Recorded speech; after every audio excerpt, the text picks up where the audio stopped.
Welcome to Shenanigans Ensue with Mary SanGiovanni!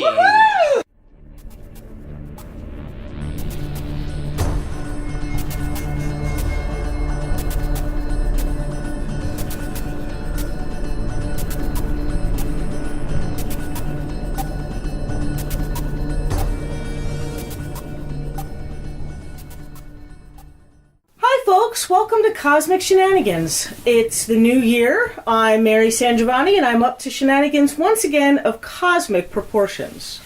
Today, to ease us into 2019, and since last episode's reading of a Lovecraft story was so popular, I thought I would read another Lovecraft story, one that I have read to classes before when I was teaching literature and the art of storytelling and things like that. What I find particularly useful about this story when discussing story mechanics is that, it is essentially a cosmic horror story. It is a mystery, in a sense, but a lot of it is told by the words not used. And I think that that's an absolutely fascinating aspect. They often tell writers, one of the first things they tell writers is to show and not tell. But this entire story works precisely because Lovecraft doesn't show. The whole story is telling.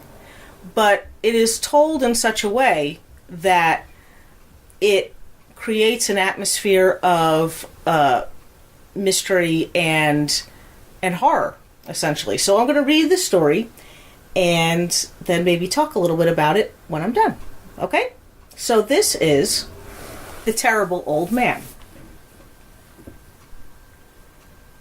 It was the design of Angelo Ricci and Joe Zanuck and Manuel Silva to call on the terrible old man.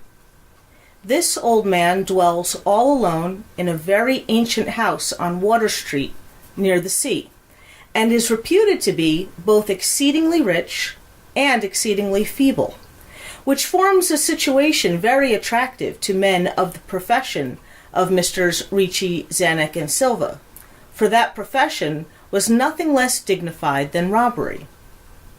The inhabitants of Kingsport say and think many things about the terrible old man, which generally keep him safe from the attention of gentlemen like Mr. Ricci and his colleagues, despite the almost certain fact that he hides a fortune of indefinite magnitude somewhere about his musty and venerable abode.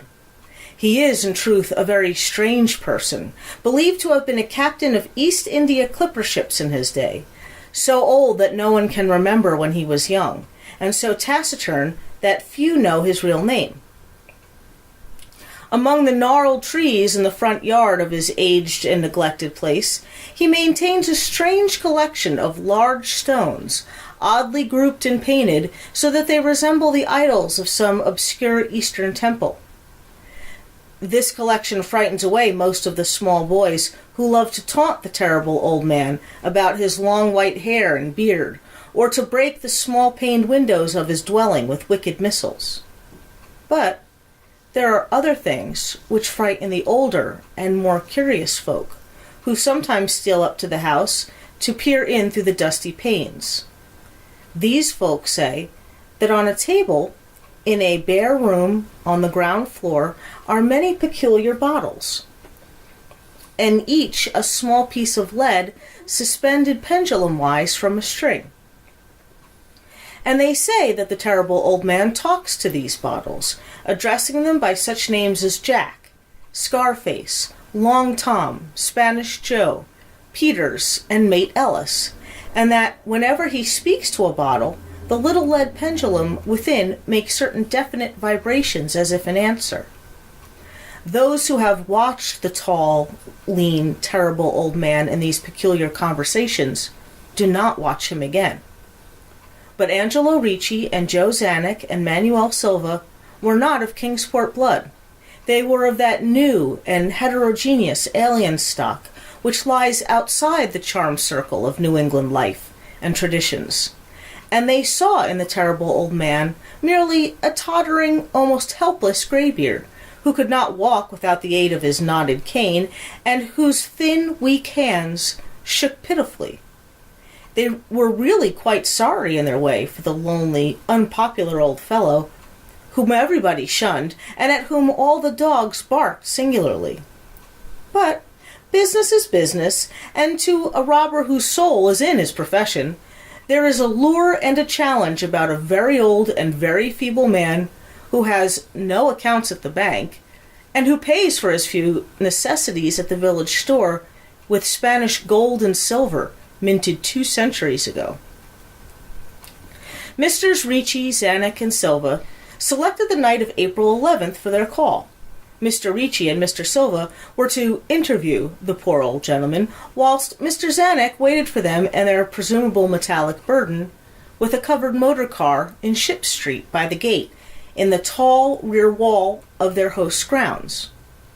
Desire to avoid needless explanations in case of an unexpected police intrusion prompted these plans for a quiet and unostentatious departure. As prearranged, the 3 adventurers started out separately in order to prevent any evil-minded suspicions afterward.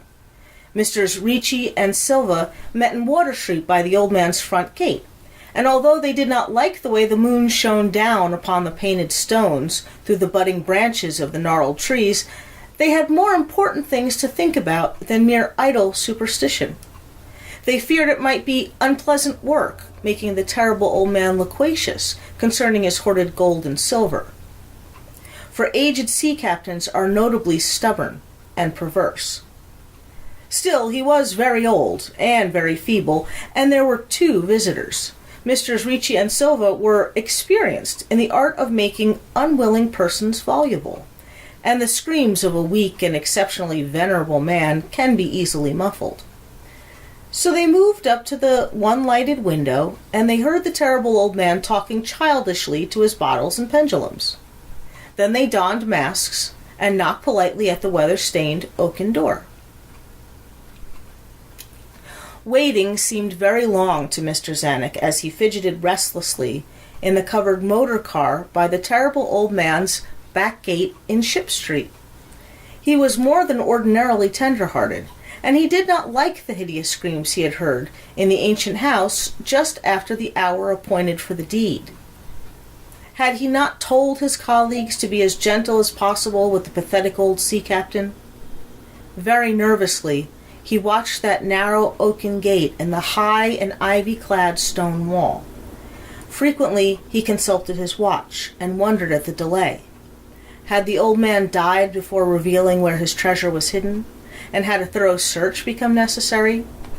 Mr. Zanuck did not like to wait so long in the dark in such a place. Then he sensed a soft tread or tapping on the walk inside the gate, heard a gentle fumbling at the rusty latch, and saw the narrow, heavy door swing inward. And in the pallid glow of the single dim street lamp, he strained his eyes to see what his colleagues had brought out of that sinister house, which loomed so close behind.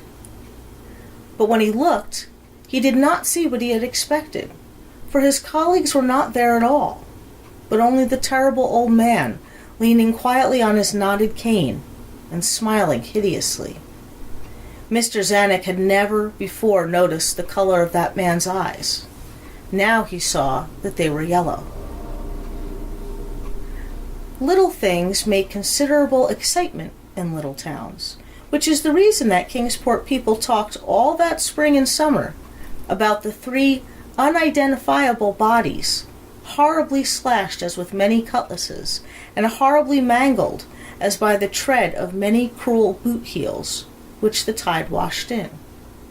And some people even spoke of things as trivial as the deserted motor car found in Ship Street, or certain especially inhuman cries, probably of a stray animal or migratory bird, heard in the night by wakeful citizens.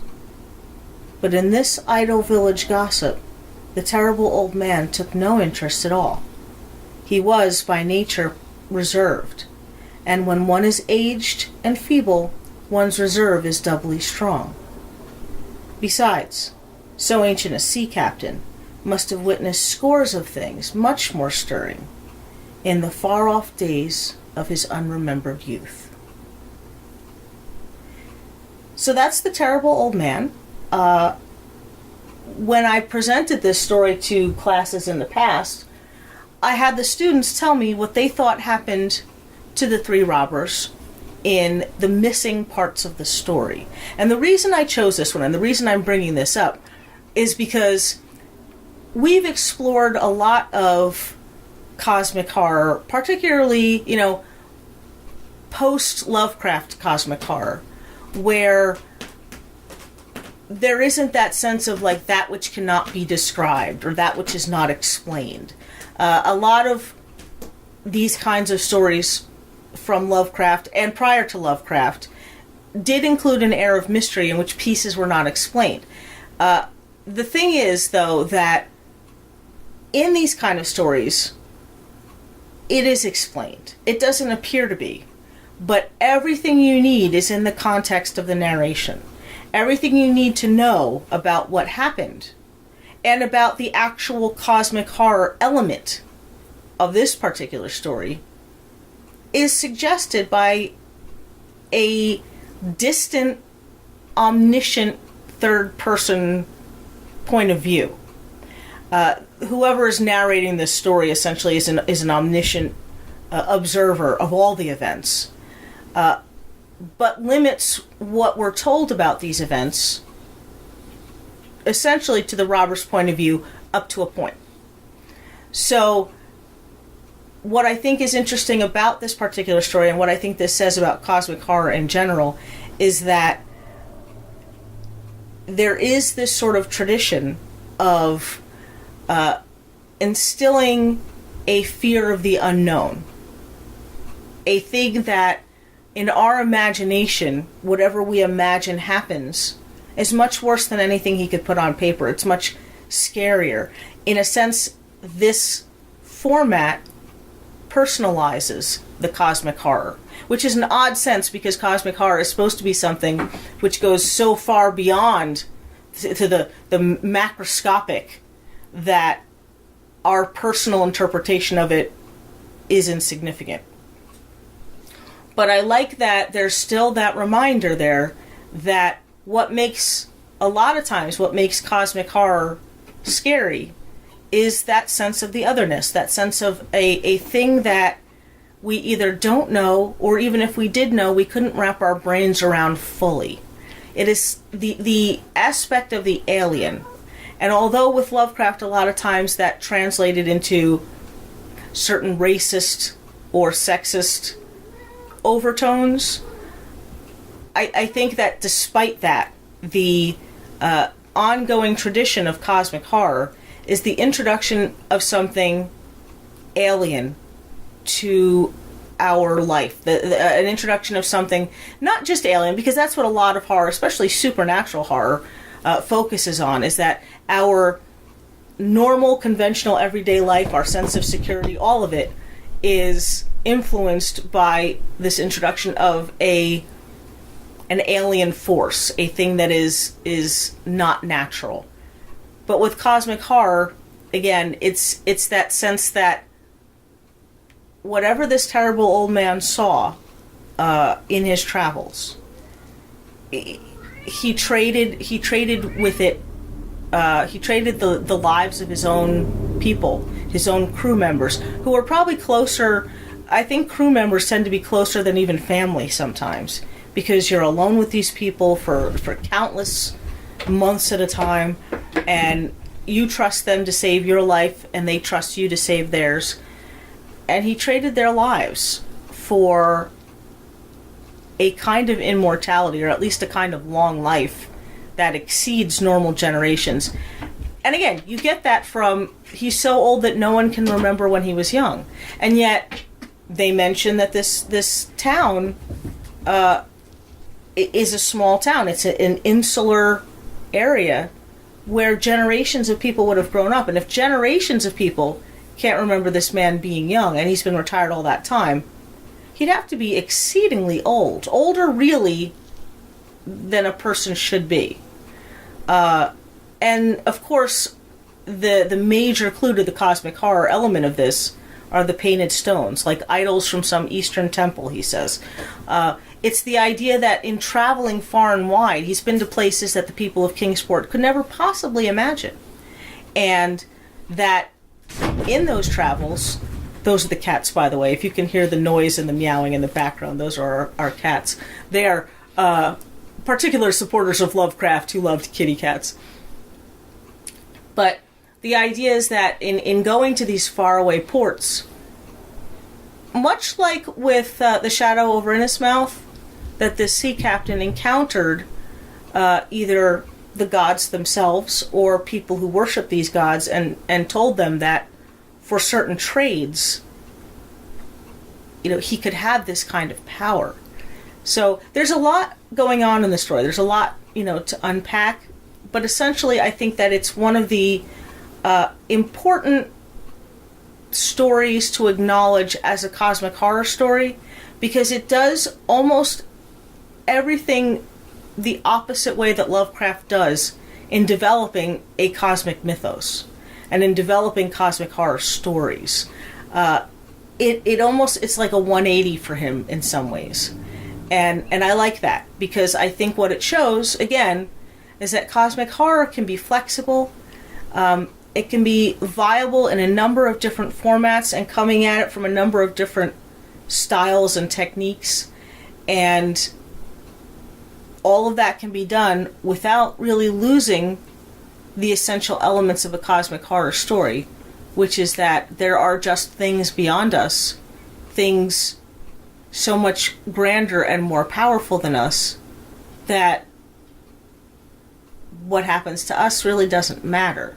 And again, it is my belief, and I've stated this before, that in modern cosmic horror, ultimately what happens is that we redefine significance. We reframe it so that what we're fighting for in the face of this nihilistic hopelessness are the things that do matter. Maybe they don't matter in the grand scheme of the universe. Maybe gods and monsters, millions of light years away, don't care that we care for our children, but we care. And to those children, we're everything. And to us, those children are everything. That is the universe for us. And in this, I think that, Lovecraft's horror, his cosmic horror predates that, but I do think that, as I mentioned, that it's a significant tale to look at in terms of less being more. So that's it for this week, and I really hope you enjoyed it. Next week we'll be getting back to more analyses. I've only had one cup of tea, folks, I'm sorry. But more analyses of cosmic horror in all its glory, and I hope you'll tune in and join me for another year of Cosmic Shenanigans. Take care, and I'll see you next week. Bye! Armcast, Dead Sexy Podcast. I'm your host, Armand Rosamilia. Fridays exclusively on Project Entertainment Network, where I interview authors, publishers, editors, artists, filmmakers, narrators, the lady from Walmart, whoever I feel like talking to. That's every Friday, Armcast, right here on Project Entertainment Network.